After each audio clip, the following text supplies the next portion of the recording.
집값이 무섭게 하락하고 있습니다. 이 정도의 하락 속도는 IMF 때 수준이라는 전문가의 말도 나오고 있는데요. 산이 높으면 골도 깊다는 말이 있죠. 오늘 이 비유에 딱 들어맞는 지역을 찾아왔습니다. 지난 2년 동안 집값이 50% 폭등했다가 하락 직격탄을 맞은 곳이죠. 수원의 강남이라고 불리던 경기도 수원 영통구 광교 신도시입니다. KB부동산 리브원에 따르면 재작년 한 해 동안 영통구의 아파트값 상승률은 24.21%, 작년은 29.70%로 약 2년 동안 50%가 올랐습니다. 영통의 광교 신도시에 대해서 잘 모르시는 분들은 집값 듣고 깜짝 놀라실 수도 있는데요. 광교 대장 아파트 중 하나로 불리는 광교 중흥 S클래스의 35평형은 18억 원 고점을 찍기도 했습니다. 웬만한 서울 아파트 뺨치는 가격입니다. 그런데 중요한 것은 이런 아파트도 집값이 뚝뚝 떨어지고 있습니다. 지난 5월 이 아파트 급매로 인해서 부동산 시장이 발칵 뒤집혔는데요. 44평형이 작년 6월에 27억에 거래되며 고점을 기록했었는데 지난 5월에 7억 떨어진 20억 2천만 원에 거래가 된 것입니다.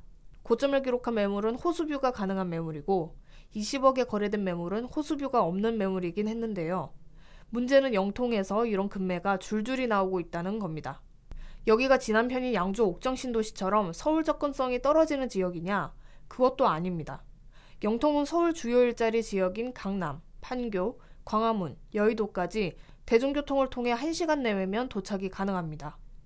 실제로 강남, 삼성, 선릉으로 출퇴근하는 직장인들이 많이 살기도 하는 곳입니다.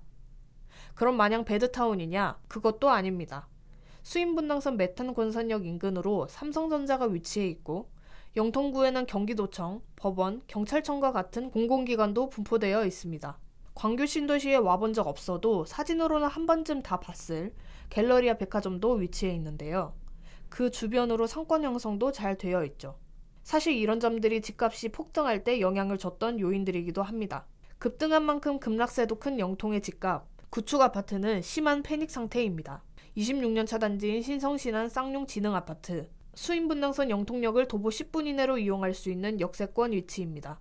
단지가 구축임에도 역세권, 초포마, 삼성전자가 가까운 입지인데요. 수원에서 첫 리모델링 안전진단을 통과한 단지로 가격이 많이 올랐었습니다.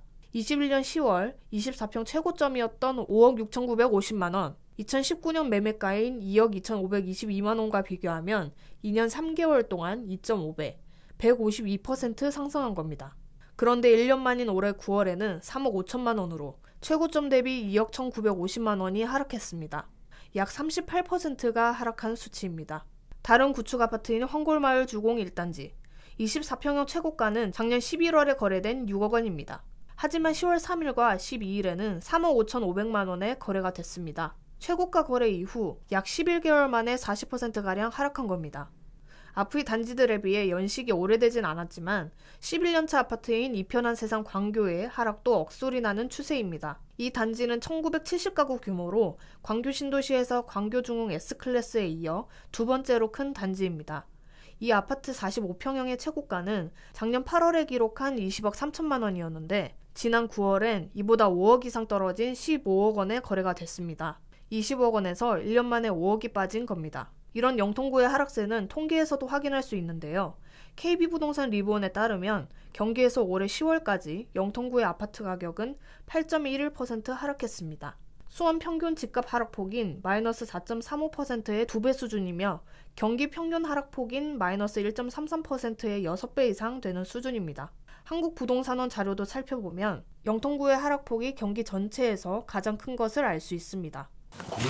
금리가 한국부자들이 금리 줄여가나 기다리고 있다가 걔네들이 결국은 가지고 가. 개인적으로 급한 사람이 얼마만큼 더 남았느냐가 문제지. 내가 이 조건이면 살게. 그래요? 그럼 그 사람이 이 손님을 놓치면 손님도 없는데 얘가 선제적으로 먼저 맞은 거고 걔네들은 이제 본격적으로 떨어지길 놔두고 오죠.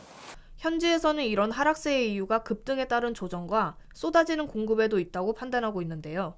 2년 동안 50%가 오른 가격이다 보니 최고가 대비 수억 원이 떨어져도 아직도 비싸다는 수요자들이 많다는 겁니다. 올해 8월 기준 영통구 매물수는 4,125건으로 연초 3,243건보다 27.19% 증가했습니다. 같은 기간의 전세 매물도 990건에서 1,797건으로 81% 이상 증가했는데요. 이렇게 팔려고 내놓은 매물들은 많지만 실수요자들은 최소 1억은 더 떨어져야 매수하겠다는 입장입니다. 향후 수원시의 공급이 수요 대비 넘쳐나는 점도 집값 하락을 부추기는 원인으로 지목됩니다. 수원시의 적정 입주 물량은 6천 가구 정도입니다. 그런데 올해만 해도 입주 물량이 1만 가구가 넘습니다. 보통 어느 지역에 1만 가구가 넘게 조성이 되면 미니 신도시급이라고 이야기를 하죠. 이미 수원에는 미니 신도시 하나가 들어온 셈입니다. 이게 끝이 아닙니다. 23년에도 9천 가구가 넘는 입주 물량이 기다리고 있습니다. 두 번째 미니 신도시가 또 들어오는 겁니다. 적어도 9천 가구가 들어오는 23년까지는 집값 하락세가 멈추기는 쉽지 않을 것 같은데요. 그래도 영통구는 수원에서 상급지라고 볼 수 있고 갈아타기 수요가 있기 때문에 집값이 폭락하지는 않을 것이라는 예상이 있었죠. 하지만 통계가 알려주듯이 아무리 수원의 강남이어도 쏟아지는 공급과 얼어붙은 시장 분위기에 당분간 긴 빙하기를 보내야 할 것으로 보입니다.